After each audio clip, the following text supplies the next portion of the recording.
Sumusunod ka na o mamaya hapon uli? Yung isa truck pa uli? They gonna replace the blade. Kunin ko mamaya yung sa taas kung anong sugat. 23 ba o 26 yung sa inyo? Yung centimeter, yung cut. 23. 23 ah. Kasi yung isa 26 eh. And I said them, the blower is so mahina. We need...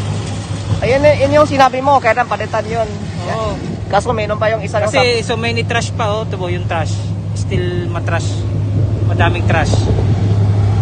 Kaya nang picturean mo doon yung sa pass. They check the solenoid, they remove it, and then... Ang sabi sa akin, ang check nila, yung makina. Pero sa mga gilid, hindi natin natingnan. Kaya sabi niya kasi, hindi mo rin sinabi sa kanila. Kaya... No, they check the fan, they remove it. Then we check it.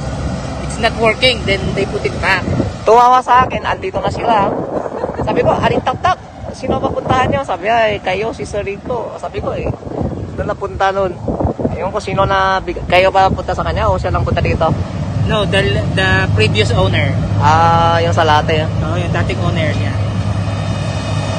Kasi yung sa aling tak-tak, kayo lang kausap ko, truck to eh. Kaya sabi ko, meron yun eh. Because pinili ko yan second hand, Hindi brand new. not brand new.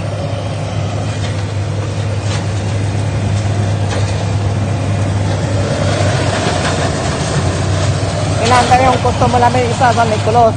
Ang kailan niya, 350 horsepower. Ang presyo doon nasa 32 million.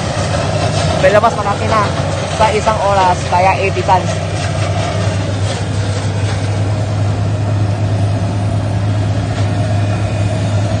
Kanyan yung demo namin noon, March 17, sa Pagkulod. Kaso noon kasi video pangin ng panahon. Kaya hindi ko na video. Naputikdan. Kaya yung mga gulong hindi talaga pwede sa... That's yung dinemo mo is AC60E, di ba? Opo, AC yun. This one is B. AP to eh. That's why it's old model. Siya kikita mo nung sa makina yung layout na floppy doon eh. 2020 eh.